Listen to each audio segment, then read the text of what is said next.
con muchísimo gusto a nuestro queridísimo Sósimo Camacho, periodista, siempre investigador. Sósimo, bienvenido a Sin Censura, ¿cómo estás? ¿Qué tal, Antonio? ¿Cómo estás? Antonio Ruiz, qué gusto saludarte. Es un placer estar con ustedes, con la audiencia, por supuesto, de Sin Censura. Un fuerte abrazo. Un fuerte abrazo, amigo. ¿Cómo te ha ido? Espero que muy bien, muy buena participación hoy en la mañanera. Muy interesante los planteamientos que le haces a la doctora Claudia Sheinbaum. ¿Por qué no empezamos por eso? ¿Por qué no empezamos por estos planteamientos que le haces a la doctora? Hoy creo que fue, pues, hubieron muchos temas y resalta, déjame, vamos a ver si podemos recuperar alguno de tus planteamientos. Los tiene por ahí don David, a ver si nos puede hacer el favor de proyectárnoslos. Para que podamos pues compartirlo con la audiencia de Sin Censura. Es el 21, querido don David, a ver si nos puede echar la mano, don David, el 21. Buenos días, doctora, presidenta de la República, secretaria Ariadna. Buenos días a todas y todos. Sósimo Camacho, de Luces del Siglo. Se ha dicho en semanas anteriores, a propósito de esta sentencia en contra de Genaro García Luna, pues sobre los saldos que generó este personaje en su paso por la vida pública. Se ha hablado de su paso por el narcotráfico, pero también de un esquema para extraer recursos públicos en las que no se había comentado, pero también habría que señalarlo, hasta periodistas en este esquema se encuentran también.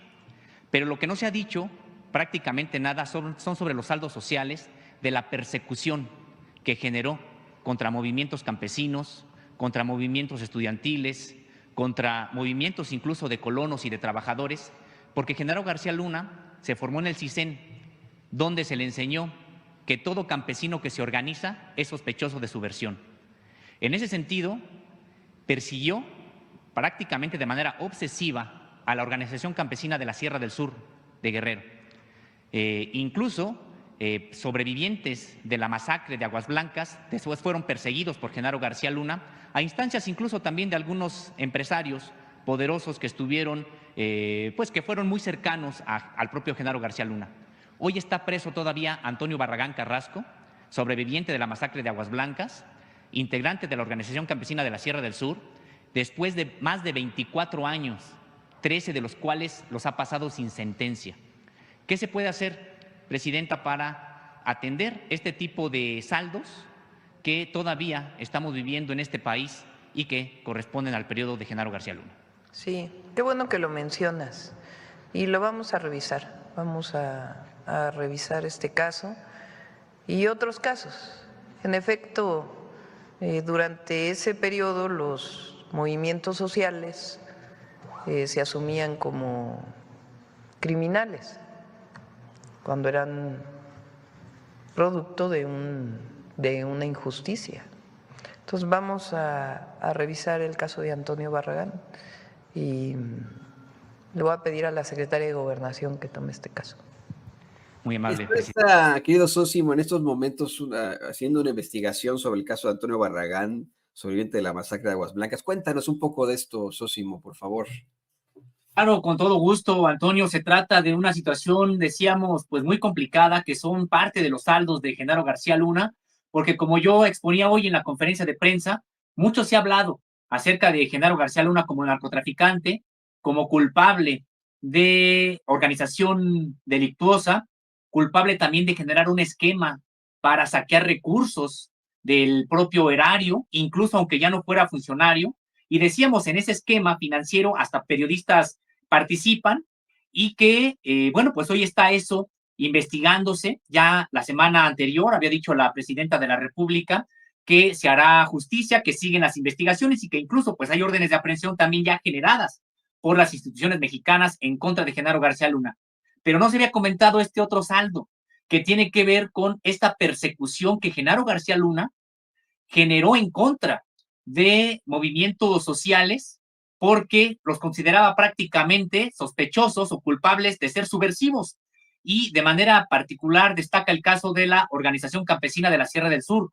Como se recordará, Antonio, esta organización fue víctima de una masacre brutal, 17 campesinos asesinados a mansalva, inermes, en el vado de Aguas Blancas, y que pues esto generó la indignación de todo el mundo porque se grabó, esta escena se grabó y gracias a que existía esta grabación, pues no se les culpó a los campesinos, ya todo estaba preparado para decir que eran guerrilleros, que estaban armados y que ellos habían atacado a las policías y que entonces en respuesta pues estas habían asesinado a 17 campesinos. Este teatro se les cayó y quedó acreditado que estos campesinos pues fueron asesinados a mansalva, pero lo que ocurrió después, Antonio, fue que vino una persecución ya silenciosa, en complicidad con los medios de comunicación entonces todopoderosos prácticamente, y a esta organización pues prácticamente se le desarticuló y varios de sus integrantes fueron perseguidos, decíamos, de manera obsesiva por Genaro García Luna. Antonio Barragán Carrasco, junto con otros militantes de la organización, pues fueron aprehendidos, torturados. El protocolo de Estambul, una vez que se les aplicó, tiempo después, acreditó que fueron objeto de tortura y mediante esta tortura pues se incriminaron de delitos que no cometieron. Antonio Barragán Carrasco es el último de los integrantes de la Organización Campesina de la Sierra del Sur que está preso. Los demás pudieron salir, sobre todo en el sexenio anterior, luego de 2 programas que generara el gobierno de López Obrador, uno sobre amnistía y otro sobre liberar a personas injustamente presas. Sin embargo, el caso de Antonio Barragán Carrasco pues se ha complicado por varios asuntos que tienen que ver con el propio poder judicial que tenemos hoy en México y que sin embargo pues no ha podido ser liberado. Importante, decíamos, este caso porque da cuenta de otro de los saldos que también generó el paso de Genaro García Luna por las instituciones de seguridad de este país.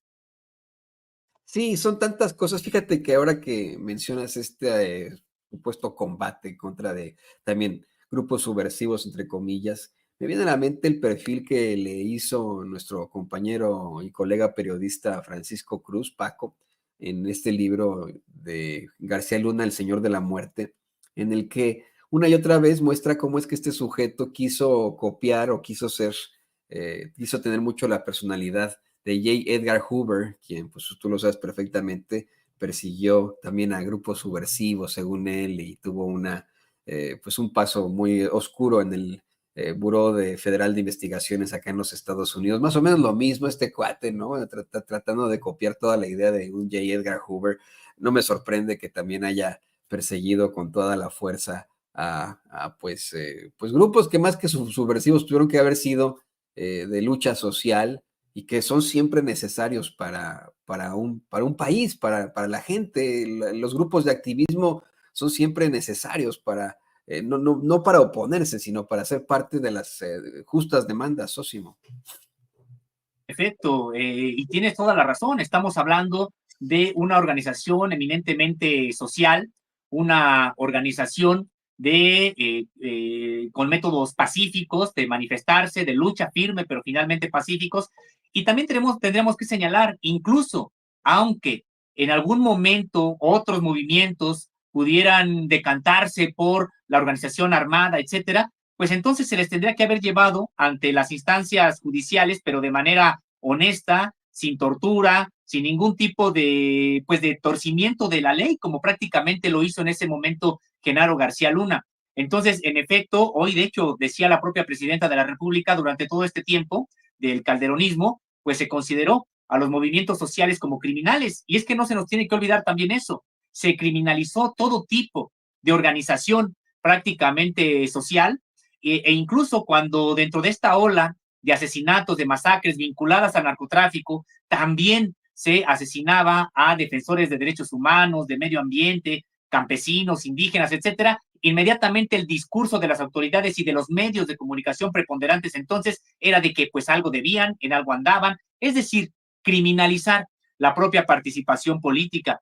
Y en ese sentido, Antonio, me gustaría referirme también al otro caso que le hice yo, le planteé hoy a la presidenta de la República en la conferencia de prensa, el caso de Carlos Sinué Cuevas Mejía, también un estudiante de la Facultad de Filosofía y Letras, activista, tesista ya en ese momento en el que fue asesinado, ejecutado a mansalva, donde hay muchísimas irregularidades que han llegado a que el caso no avance. Se trató, en este caso, de un estudiante que fue asesinado al bajarse del autobús que lo llevaba hacia su domicilio después de salir por la noche de Ciudad Universitaria, y de acuerdo con las propias investigaciones, que habría que señalar, el avance es gracias al tesón de la propia madre de Carlos Sinué, que no ha quitado el dedo del renglón, pues se pudo acreditar que había patrullas de la Secretaría de Seguridad Pública capitalina entonces, en el momento en el que fue asesinado Carlos Sinué Cuevas Mejía, que al lugar de los hechos se presentó un integrante del ejército mexicano del área de inteligencia,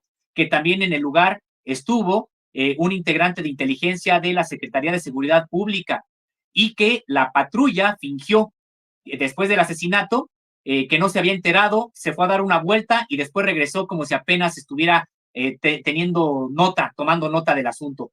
Y las grabaciones, muchas de estas grabaciones se perdieron, que supuestamente quedaron obsoletas, algunas de ellas en poder de la UNAM, porque daban cuenta del acoso que ya recibía en las propias instalaciones universitarias este alumno, y que decíamos, pues han ido una a una destruyendo las pruebas, y conforme pasa el tiempo, pues más complicado resulta resolver este asunto de ejecución extrajudicial, y que también decíamos, le planteamos hoy a la presidenta de la República, porque no se trata solamente de una persona que de suyo ya es importante, ya es suficiente para indignarnos y para darlo a conocer, sino que también este caso reveló una probable red de contrainsurgencia y espionaje al interior de la UNAM, que incluso pues ha tenido este tipo de saldos como el asesinato de Carlos Sinué, por mencionar alguno. Tú recordarás, Antonio, hace algunos años ocurrieron una serie de asesinatos incluso al interior del propio campus universitario, y otros de estudiantes que eran ultimados cuando se trasladaban